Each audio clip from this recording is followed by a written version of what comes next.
আসসালামু আলাইকুম। আশা করি সবাই ভালো আছেন। চলে এলাম মাখো মাখো গজালু দিয়ে কই মাছ রান্নার রেসিপি লইয়ে। দেখেন মাটির নিচের গজালু, হ্যাঁ এগুলা কার কার বাড়ি আছে কমেন্ট করে জানাইয়েন। আর লইছি কি আমাকে পুকুর থেকে ধরা তাজা তাজা কই মাছ। আল্লাহ শীতের সময় খাবার যে কি স্বাদ, হ্যাঁ যে না খাইছেন এ বুঝবেন, আর যে খাইছেন এ কইবেন হওয়া সত্যিই তো স্বাদ।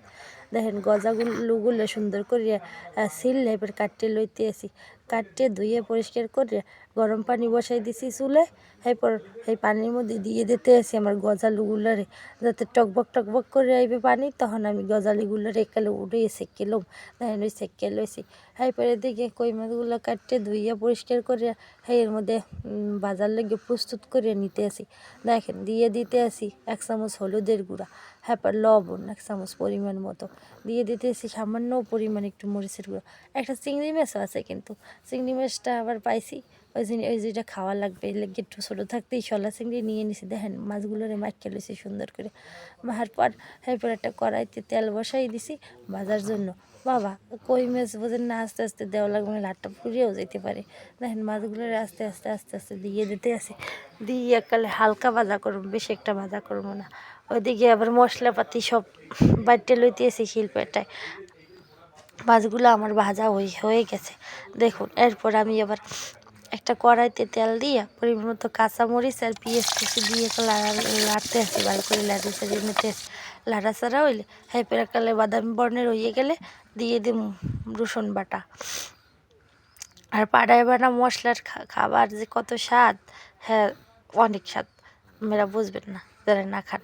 দেখেন এবার লইছি এবার পেঁয়াজ বাটতে এরপর দিয়ে দিলাম আবার 1 চামচ লবণ পরিমাণ মতো দিয়ে আবার একটু পানি দিয়ে দিতেছি নিচে গুনে, আবার ফুটিয়ে পড়তেছে তো হেলে গিয়ে। দেখেন এরপর একটু কত সময় লাড়াচাড়া করে কষাইয়া এরপর দেখেন দিয়ে দিতেছি এবার পরিমাণ মতো হলুদের গুঁড়া আর মরিচের গুঁড়া দিয়ে আবার একটু কষাই নিতেছি। খাবার যত কষাইবেন রান্নার তত হলুদ মরিচের গন্ধ মরবে, এরপর আমের খাবার আলাদা একটা স্বাদ হইবে। দিয়ে দিয়েছি এরপর আমার সেদ্ধ করে রাখা আলুগুলোরে। দেখেন মাশাল্লাহ কত সুন্দর কালারটাই যেন কালে মনে হয় যেন খাই খাই করে। দেখেন এরপর দিয়ে দিলাম কি আমার কই মাছ ভাজাগুলা। কই মাছ শীতের সময় কই মাছ তেল হয়েছে কিন্তু অনেক মজাই খাইতে হইবে। দেখেন আমার তরকারিতে দিয়ে দিছি পরিমাণ মতো একাল পানি দিয়ে দিছি।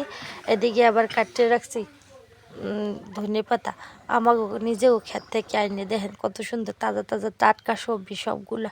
গ্রামে বাস করলে এই টাটকা টাটকা সবজি খাওয়ারই একটা স্বাদ অন্যরকম। দেখেন আমার তরকারি রান্না করার ফাইনাল। আমার ভিডিওটি ভালো লেগে থাকলে চ্যানেলটি সাবস্ক্রাইব এবং লাইক করতে ভুলবেন না। আল্লাহ হাফেজ, ভালো থাকবেন সবাই।